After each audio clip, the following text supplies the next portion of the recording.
Círculos de mujeres. Círculos de mujeres. Frente a la violencia machista. Sororidad feminista. El presente podcast es producido por Católicas por el Derecho a Decidir Bolivia y Católicas por el Derecho a Decidir Perú, con el apoyo de ONU Mujeres y UNFA. Hola, mi nombre es Silvia Tamayo y te doy una vez más la bienvenida a este nuevo episodio de Círculos de Mujeres frente a la violencia machista, sororidad feminista.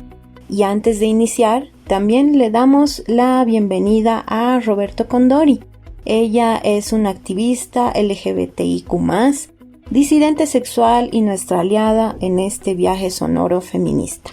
Hola Silvia, también saludar a ti que nos escuchas e invitarte a que sigas los episodios de Círculos de Mujeres que están en Spotify, Evox, Apple Podcasts, Google Podcasts, Anchor y en el canal de YouTube de Católicas Bolivia y Católicas Perú.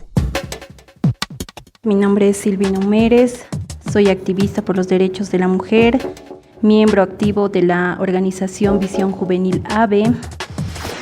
¿Qué opinas sobre los certámenes de belleza que se realizan al interior de las universidades públicas y privadas? Considero que esto nos marca dentro de la perspectiva de vernos como objetos e imagen de una estigmatización de lo que va a ser la mujer como figura o cómo deberíamos de ser. Dentro de ello considero que nuevamente vemos ese estereotipo de tener una categorización de las mujeres en cuanto a consideraciones físicas y no tanto humanas. Círculos de mujeres frente a la violencia machista. Sororidad feminista.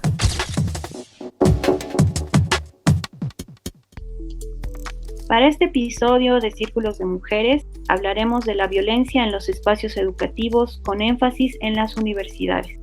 Creemos firmemente que estos casos de violencia sexual en entornos y espacios educativos deben ser denunciados y cuestionar todos los mecanismos violentos que giran en torno a ello, como la hipersexualización y la cosificación de las mujeres estudiantes por parte de docentes o sus propios compañeros hombres. Y para hablar sobre este tema, nos acompaña Keila Vázquez. Ella es actriz de Teatro Trono, es estudiante de Ciencias de la Educación, además es activista, artista de ascendencia indígena o migrante. Querida Keila, bienvenida. Hola, gracias por la invitación. Gracias a ti. Y también está con nosotras Paula Estensoro. Ella es subdirectora de Católicas por el Derecho a Decidir Bolivia, es una mujer feminista y activista. Bienvenida, Paula. Hola a todos, a todas, a todes. Un gusto estar aquí y compartir este espacio con todas las personas que nos escuchan. Muchas gracias. Una vez, queridas amigas, estamos en este espacio en el que ahora les voy a invitar tanto a Paula, a Keila y a ti que nos escuchas, que puedas darle atención a este siguiente audio.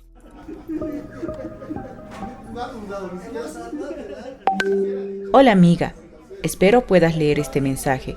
Te cuento que me va mal en una materia en la U. ¿Qué hago? Hola amiga, soy yo de nuevo. Te cuento que en esa materia de la U en la que me va mal, el docente me está poniendo un trabajo imposible de realizar. Es re difícil, parece que lo hubiera hecho a propósito, para que no logre cumplir con la entrega. Y sé que si pierdo esta materia, perderé el año entero. ¿Qué hago? Hola amiga, ese docente me dijo que vaya a su casa para hablar de mi nota. Se lo comenté a mis amigos y amigas y riéndose me dijeron que vaya. ¿Qué hago? Hola amiga, disculpa que te canse. Solo quería decirte que ese docente no deja de mirarme y molestarme. Algunos de mis compañeros ya no me hablan, no sé qué piensan. ¿Qué hago? Paula, Keila, ¿qué opinan sobre lo que escuchamos? Empezamos contigo, Paula. Bueno, lo que hemos escuchado es muchas veces parte de las experiencias y vivencias de muchas jóvenes estudiantes, ¿no? Donde se dan estas situaciones lamentables de acoso, donde se utiliza justamente el tema de las notas, el tema de la necesidad de mejorar algún tipo de rendición académica y muchos docentes lamentablemente se aprovechan de esta situación y pues empiezan a justamente ejercer estas situaciones de acoso hacia las estudiantes, a cambio obviamente en este caso de beneficiar con algún tipo de nota o de mejora en la revisión académica, con una manera tan bonita de presentar esto que le está sucediendo a esta joven en este momento. Es pues que nos cuestionamos mucho también sobre cómo las mujeres sufren, vivencian estas violencias y muchas veces no son visibilizadas, no se sabe cómo actuar frente a ellas, porque obviamente hay mucho temor, miedo y también desconocimiento y pocas habilidades muchas veces desarrolladas en las mismas mujeres para poder dar respuesta a estas situaciones. Muchas gracias, Paula. ¿Qué piensas, querida Keila, sobre lo que hemos escuchado? Yo creo que esta es una experiencia real, ¿no? De lo que puede estar pasando en estos momentos, o ha pasado o va a pasar, ¿no? Y es algo que es bien difícil de mediar o de controlar. También creo que soy parte, ¿no?, de una universidad donde pasan de estas cosas y donde se escucha de esto o donde lo vives. Y es bien difícil y conflictivo poder, primero tú como persona te conflictúas, ¿no? Como alguien ejerce su poder corporalmente, emocionalmente e incluso, entre comillas, intelectualmente sobre ti, porque ve que tú eres una mujer primero y como eres mujer, eres frágil o fácil de manipular, y como estás en una situación donde se rigen bajo las notas, tienes que atenerte a lo que él diga, ¿no? Entonces creo que es algo que todavía estamos tratando de decir, de no callar, de hablar, y creo que esta experiencia más bien a mí me hace poner como bien sensible, ¿no? Como decir, ¿y ahora qué hacemos, no? ¿Cómo lo podemos mediar frente a personas que son como incluso intocables, parecieran, ¿no? Pero en realidad creo que se está abriendo un panorama que nosotras mismas vamos proponiendo y se ha propuesto desde hace años para no callar estas situaciones, ¿no? Muchas gracias, Keila. Y justamente tanto Paula como Keila nos manifestaban que mucho de esto es parte del cotidiano de las universidades. A Keila te consulto porque ya que estamos hablando de esa a veces naturalización, ¿por qué la violencia sexual en las universidades no se visibiliza? ¿Por qué no se habla? Yo me he hecho esa cuestionante varias veces. La universidad como tal, pienso, y tal vez las academias tienen una forma masculina. Es como tú te imaginas a alguien que si es intelectual, es hombre. Entonces digo esto porque existe un encubrimiento, incluso de parte de docentes mujeres, ¿no? Que lo callan o lo evitan hablar de ese problema porque supuestamente no corresponde dentro de la universidad, no puede pasar estas cosas, ¿no? Entonces lo evitan, lo callan porque precisamente cuidar supuestamente el prestigio de la universidad o del docente, y en ese caso las únicas que salen perdiendo ahí son las mujeres, ¿no?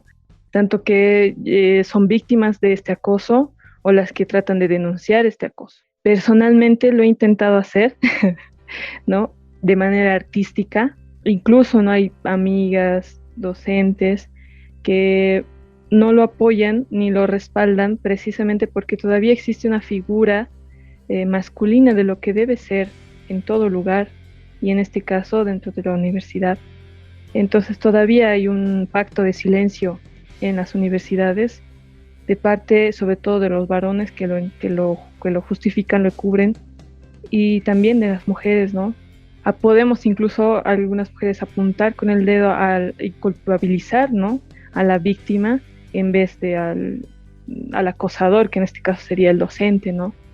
Entonces yo creo que es por una situación de fachada, tal vez, y de un pacto de silencio, no quiero decir cultural, ¿no?, pero que sucede en todos lugares y la universidad no se escapa de eso. Gracias, Keila. Lo que nos manifiestas es muy importante y nos da pie a, bueno, por ejemplo, preguntarte, querida Paula, ¿Cuáles son las estrategias de parte de los acosadores, de los violentadores, para ejercer esta violencia sexual contra las universitarias? A ver, yo creo que lo primero que utilizan es justamente su posición de poder, ¿no? Porque eso es lo que hay que tener claridad.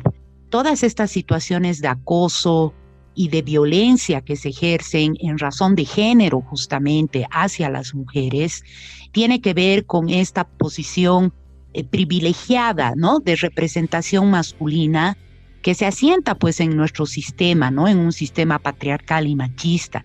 Pero además en las universidades y en cualquier espacio educativo, justamente lo que se aprovecha es esta relación de poder, ¿no es cierto?, de un privilegio que tú tienes sobre las otras personas. En este caso, el docente acosador tiene ese poder. Y obviamente utiliza este poder en relación justamente a las calificaciones, a las notas, a toda la cuestión académica y, como bien dice Keila, también toda esta cuestión intelectual que se pone, ¿no es cierto?, con un peso simbólico de una mayor presencia masculina. Entonces se utilizan estos mecanismos. Pero también hay acosadores que son pares, no son docentes. Se supone que estás en una relación de igual, pero sin embargo también utilizan su posición de poder, pero ya como hombre en relación a las mujeres, ¿no es cierto? Es una posición de privilegios construida, obviamente por el género, por la cultura, y que se han ido consolidando, y porque hay prácticas de acoso. Por ejemplo, tú estás en la calle y un hombre se siente con el derecho a silbarte o decirte algo, apelando obviamente a un tema de erotización o de sexualización o de acercamiento por ese lado, que a las mujeres nos incomoda profundamente. Incluso puede ser hasta un hombre menor que tú en edad, pero los hombres se sienten, ¿no es cierto?, en la posición, y así han sido educados desde estas culturas patriarcales y machistas, con todo el derecho, entre comillas, de hacer este tipo de acosos, de hacer este tipo de apropiaciones y de ejercer algún tipo de violencia o de sumisión o de poder sobre las mujeres. Entonces, estos son los mecanismos que utilizan en general cualquier hombre que comete un acto de violencia sobre las mujeres, pero también en este caso específico los docentes, donde obviamente asientan su poder en el tema de que ellos tienen el poder de las notas, ¿no es cierto? Y pueden a partir de ello presionar, acosar, buscar favores sexuales o de otro tipo con las estudiantes mujeres. Qué importante abordar esto, ¿no? Y como bien tú lo decías, Paula, es necesario entender que el entorno educativo puede justamente estar evidenciando este tipo de relaciones de poder, ¿no? No solamente con docentes, sino también con los propios pares. Y ahí voy contigo, Keila. ¿Qué debe hacer una mujer que está viviendo violencia sexual en los entornos educativos, por ejemplo, en la universidad? Bueno, voy a hacer referencia a una experiencia, ¿no? Para tal vez poder responder a la pregunta. Creo yo que primero es clave precisamente este nombre, ¿no? De círculo de mujeres que tenemos en nuestro entorno. ¿Por qué? Porque cuando sucede esto lo primero que hacemos es acudir a nuestras amigas, ¿no?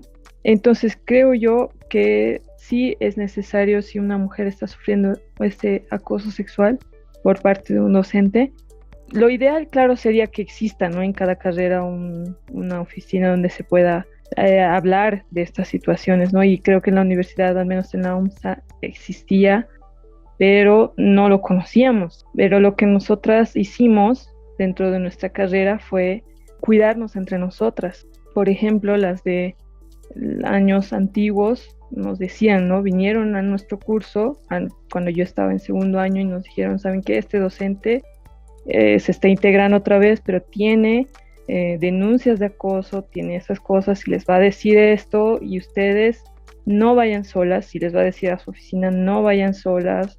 Y a veces es difícil, ¿no?, poder escapar o de esquivar las opciones que a veces da ese docente, ¿no? Entonces, eso fue clave para nosotras porque estábamos recién ingresando, ¿no? Y no conocíamos a todas. Entonces, que ellas de otros años vinieran a nosotras, ¿no? Y nos dijeran, esta persona es así y nosotras no estamos solas, ¿no? Ustedes están con nosotras y pueden decirnos. Y se intentó hacer algo, bueno, se intentó hace muchos años, creo, lo que nos contaron, no poder hacer algo respecto a eso, pero creo que una acción así inmediata es poder resguardarnos entre nosotros, no callarlo, y si existe la posibilidad de denunciarlo así, ¿no? A instancias más grandes, pero con la ayuda siempre de compañeras, amigas, familiares, ¿no? Pero lo principal creo que es no sentirse culpable. Tú no eres culpable de que ese hombre, ese docente actúe de esa manera, o porque tú te vistes así, o porque tú hablas así. No lo eres, no eres culpable. Están tus amigas ahí. Y si también existen colectivos que también te pueden apoyar, colectivos feministas a los cuales puedes acudir para poder decir lo que sientes, esto que te está pasando, ¿no? Y a las personas que lo reciben, recibirlo con mucho cariño, con mucha empatía, con paciencia, ¿no? Con decir, tranquila, vamos a cuidarte, no estás sola, ¿no? Y sobre todo, no culpabilizar a la persona que está pasando por esto, ¿no? Gracias, Keila. Qué importante además lo que nos mencionabas, que se ha ido construyendo, ¿no? En los círculos de mujeres a través de la iniciativa Spotlight, ¿no? Del proyecto frente a la violencia machista, Sororidad Feminista, esta red solidaria binacional de mujeres en tiempos de crisis sanitaria, que ha permitido unirnos a mujeres diversas para abordar esto, ¿no? Estos temas. Y bueno, paso a Paula, porque ya Keila nos ha manifestado que a veces suceden estas cosas en las universidades, en los espacios educativos. ¿Existen casos denunciados, casos emblemáticos en Bolivia sobre violencia en espacios educativos? Silvia, justamente en este año hemos asistido o hemos conocido de 2 casos que los podríamos nombrar emblemáticos, ¿no? Uno de ellos ha surgido justamente a partir de las redes sociales en la Universidad Católica Boliviana de La Paz, donde han habido una serie de denuncias de violencia sexual, abusos sexuales cometidos entre compañeros hombres hacia compañeras, encubiertos además en fiestas y en otro tipo de actividades extracurriculares. Y ahí se han registrado una serie de denuncias que se han ido sumando, es decir, a partir de una voz valiente que se ha animado a sacar esto y poner a los violentadores en el espacio del público, digamos, o en el espacio público, visibilizando estas acciones que han cometido de abusos sexuales y de violencia sexual contra varias mujeres, han empezado a sumarse, ¿no? Entonces ha sido un caso emblemático porque en realidad ha destapado, yo creo, y ha visibilizado estas situaciones que decimos que se dan, pero que se invisibilizan por muchas razones, ¿no? Y este se ha vuelto un caso mediático, se ha vuelto un caso muy conocido, y a partir de estas primeras voces se han ido multiplicando y sumándose una cantidad impresionante de mujeres que han empezado a denunciar estos hechos de violencia como universitarias, ¿no? Pero también en la Universidad Mayor de San Andrés es conocido también otros casos y algunos de ellos incluso que han sido manejados ya en instancias universitarias donde han habido, ¿no?, la posibilidad de hacer estas denuncias. Sin embargo, creo que es algo como muy reciente empezar a hablar de esto y de esta visibilización que se está dando. Creo que esta es una realidad que siempre la hemos visto, vivido o experimentado seguramente muchas mujeres en los ámbitos educativos, pero creo que es recién en este último tiempo donde están cobrando más fuerza esta visibilización y estas voces, donde muchas chicas jóvenes realmente ya se están animando a denunciar y se están animando a tomar cartas en el asunto. Gracias, Paula. Qué importante poder hacer referencia a esas voces que han salido a la luz y que han buscado justicia, y que la idea es aunar más esfuerzos, ¿no? Generar estos círculos de mujeres para seguir exigiendo justicia en estos casos que, como tú bien decías, a veces son novedosos, pero que han sido parte de una naturalización de la violencia que tenemos que empezar a develar. Querida Keila, los últimos casos de denuncias de mujeres estudiantes universitarias han tenido un impacto fuerte en la sociedad boliviana. ¿Por qué crees que eso ha sucedido? ¿Nos puedes comentar sobre esta situación?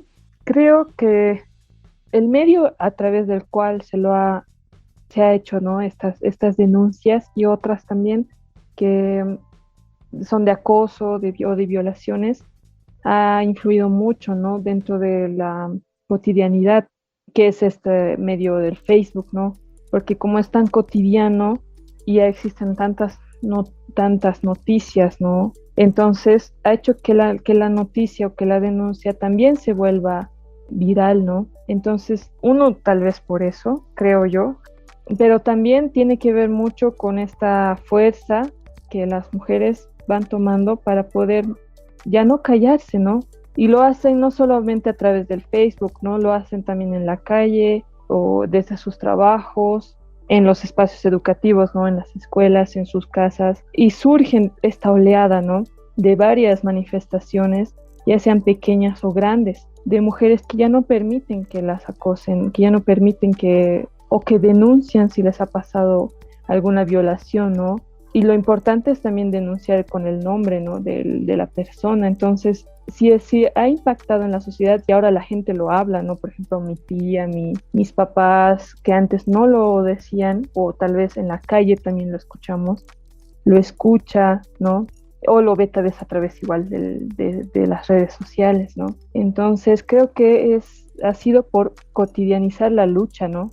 Por esta constante fuerza que se asume diariamente de los colectivos feministas o de mujeres tal vez igual independientes, de ustedes, ¿no? O de círculos de mujeres que intentan día con día denunciar, ¿no? Y abrir. Entonces eso impacta en la sociedad de manera emocional, de manera emotiva, ¿no? También porque esto es bien feo y difícil de asimilar, pero nos puede pasar a nosotras o lo conocemos.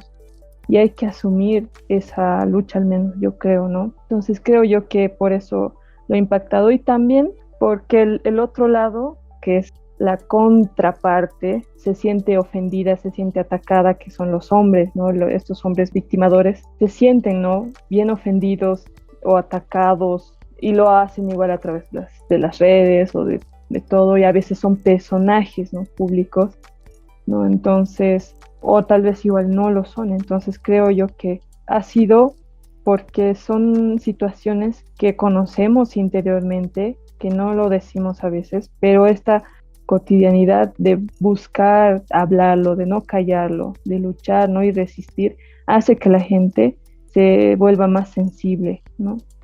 Y se integre también a estos movimientos, ¿no? Es importante que Keila manifestar a partir de las propias experiencias y visiones que se puedan ir construyendo, como lo hemos hecho en los círculos de mujeres. Y bueno, para finalizar, Paula, ¿qué acciones hacen o no hacen las universidades para que este tipo de violencias se atiendan, ¿no? En estos espacios educativos? Mira, lamentablemente yo creo que hacen muy poco, casi no hacen, ¿no? Primero, yo creo que algo que es un deber de los espacios educativos, de las universidades y de todo el sistema educativo es el tema de la prevención. En ningún sistema educativo realmente y en las universidades no se asume esto como una parte integral, digamos, de su quehacer educativo. Entonces no tienen programas de prevención, o si los han tenido, a veces son programas bastante pequeños, cortos, con ayudas de otras organizaciones de sociedad civil, pero no como parte integral y necesaria de todos los procesos educativos que tiene. Hay mucha tolerancia hacia la violencia porque cuando se enteran de estos casos, en realidad se los naturaliza, se culpabiliza a la víctima. ¿Qué habrás hecho tú? Se pone en duda la calidad y la condición incluso moral de las mujeres, ¿no? Tú eres la seductora, tú debes haber provocado, etcétera. Otra cosa que ocurre en las universidades es que esta cuestión de una erotización, sexismo y todo el mantener, digamos, estas relaciones de género desiguales y subordinadas y de cosificación de los cuerpos se sigue manteniendo dentro de los espacios universitarios, como prácticas sociales cotidianas y como parte incluso de prácticas hasta culturales, le podríamos llamar, o de festividades y de actividades que se realizan como extracurriculares dentro de las universidades, pero también dentro de la cuestión académica, ¿no? Todavía sometiendo a ciertas profesiones o a ciertas líneas, digamos, educativas todavía muy masculinizadas y con un tratamiento subordinado hacia las mujeres. Y por último, no tienen las instancias ni las normativas de regulación internas para atender este tipo de violencias. En la Universidad Mayor de San Andrés, en años pasados, nos alegró mucho saber que había una instancia de defensa de derechos humanos universitarios que estaba atendiendo este tipo de casos, ¿no? Sabemos que ya en esta nueva gestión, esta instancia ya no está funcionando y pues no han generado mecanismos, ¿no? Para justamente la atención, la canalización de denuncias y para obviamente reparación también. Muchos casos de denuncias que han podido instalar de acoso docente algunas compañeras no han llegado a su fin. Muchas veces se encubre desde los sistemas administrativos a estos docentes acosadores y violentadores, ¿no? Estos violentadores realmente no son tocados por el mismo sistema, las mismas universidades no proveen de sistemas realmente de protección y de atención para que esto no suceda y tampoco generan acciones preventivas, ¿no? Entonces creo que falta mucho por hacer en las instancias educativas y que esta es una responsabilidad. Solo para terminar, me alargo un poquito, en este caso emblemático que ha habido en la Católica, la Universidad Católica ha sacado comunicados deslindándose de esta responsabilidad, ¿no? Cuando en realidad debería haber asumido activamente procesos de investigación, procesos de acompañamiento a las víctimas y de atención y de protección a ellas, ¿no? Entonces, esas muchas veces son las actuaciones institucionales que realmente hacen muy poco y falta mucho por hacer. Y pues esperemos que este movimiento de denuncia y de visibilización vaya ampliándose, porque son muchas las voces que se han ido sumándose, no solamente de denuncia, sino de protesta y de repudio, y que, como ha ocurrido, por ejemplo, en Chile, se ha ido generando todo un movimiento universitario para exigir realmente que en las universidades se respete el derecho a una vida libre de violencia de las mujeres y se establezcan los mecanismos internos institucionales para que esto realmente sea una realidad.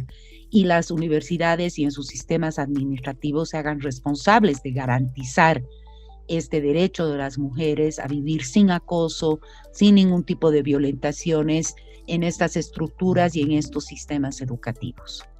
Muchas gracias, Paula, porque creo que nos estás convocando a que estemos alertas y que aunemos esfuerzos para justamente hacerle frente a esta violencia. Y bueno, estamos muy agradecidas de que estén con nosotras hablando de este tema tan presente, hasta a veces naturalizado, un tema difícil que a muchas mujeres les ha tocado vivir, pero que pocas veces ha sido reflexionado, cuestionado y a su vez denunciado. Por eso siempre invitamos a que las mujeres puedan encontrar esos mecanismos para poder denunciar. Keila, tu despedida, por favor, de este espacio. Bueno, yo agradecer, ¿no?, por el espacio de poder escuchar, ¿no?, de poder dar un momento también de, no sé, de reflexión, porque si no existen a veces estos espacios donde podemos reflexionar, hablar, sentir, ¿no?, e incluso hablar por otras mujeres, no hay procesos de transformación, ¿no? Entonces creo que es clave poder no escucharnos y más bien gracias. Bueno, también yo quisiera decir que puede, ¿no?, que existan estas personas o docentes, en este caso en espacios universitarios, que incurran, ¿no?, en poder ejercer estas acciones de poder sobre nosotras, ¿no? Pero es muy importante saber que nosotras pues no estamos solas. Siempre podemos tratar de hacer acción a través de cualquier medio, ¿no? Ya sea el arte, los medios sociales u otras mujeres, ¿no? En las calles o en la cotidianidad de nuestra vida, ¿no?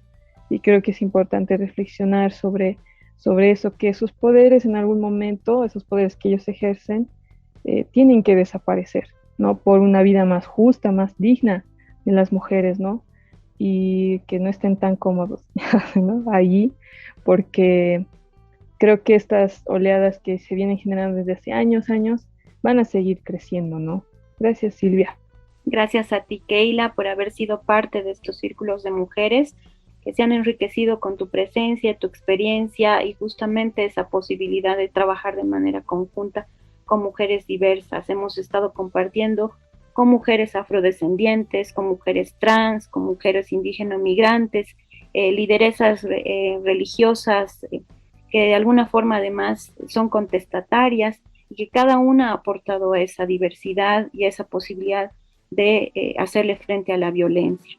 Keila Vázquez ha estado con nosotros, ella es actriz de teatro Trono, es una estudiante de Ciencias de la Educación, activista y artista, ¿no? Que nos ha enriquecido con su presencia. Muchas gracias, Keila. Y también nos despedimos de Paula Estensoro, ella es la subdirectora de Católicas por el Derecho a Decidir Bolivia, ella es una activista feminista. Querida Paula, tus palabras finales. Bueno, muchísimas gracias a Keila, a ti Silvia, por haber compartido este importante espacio con un tema tan significativo, donde yo creo que realmente lo que hay que seguir generando es esto, ¿no? Esto que dice también Keila de manera tan bonita. Es este movimiento de mujeres que realmente yo siento que hay un cambio generacional muy importante, donde muchas voces cada vez más se suman para apoyarse, para denunciar, para visibilizar, para no permitir, para protegernos entre mujeres desde otras maneras, para realmente hacer transformaciones profundas que nos liberen de toda forma de violencia que se ejerza contra cualquier cuerpo, contra cualquier mujer de cualquier edad, y más aún en estos espacios donde se aprovechan estas relaciones de poder para ejercer esta violencia hacia las estudiantes. Entonces, muchísimas gracias de nuevo por el espacio. Muchas gracias a ambas y bueno, sigamos fortaleciendo estos círculos de mujeres.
Se hace solo.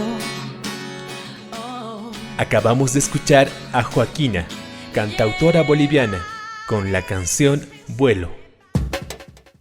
Mi nombre es Silvina Humérez, soy activista por los derechos de la mujer, miembro activo de la organización Visión Juvenil AVE. ¿Qué hacer frente a una situación de acoso sexual por parte de docentes de universidades? Considero que lo óptimo es presentar una denuncia. En el caso de la Universidad Mayor de San Andrés cuentan con una defensoría de los derechos universitarios que velan el interés de cada uno de los y las estudiantes y no quedarse callados. Es el primer paso que debemos enfrentar al realizar una denuncia de acoso sexual por parte de docentes, que dentro de nuestras experiencias no podemos negar que se han dado situaciones, pero ya sea por miedo o alguna otra situación, no se ha llegado a las instancias correspondientes. Lo esencial es poder denunciar y no quedarse callados. Círculos de mujeres frente a la violencia machista. Sororidad feminista.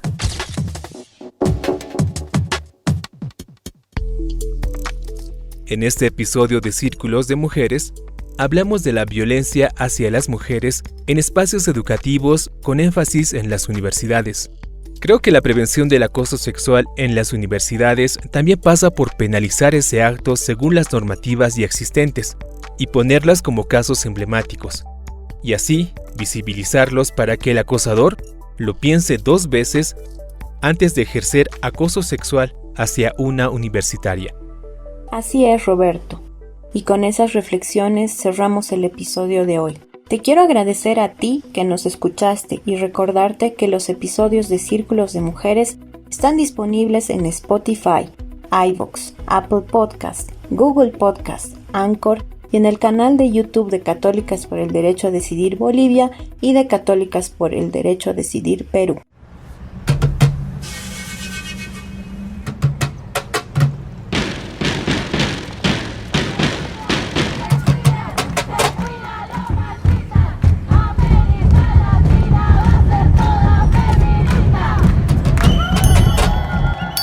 Círculos de mujeres Círculos de mujeres. frente a la violencia machista. Sororidad feminista. Red Solidaria Binacional de Mujeres en Tiempos de Crisis Sanitaria. Los contenidos del presente podcast son responsabilidad exclusiva de Católicas por el Derecho a Decidir y no necesariamente refleja los puntos de vista de ONU Mujeres.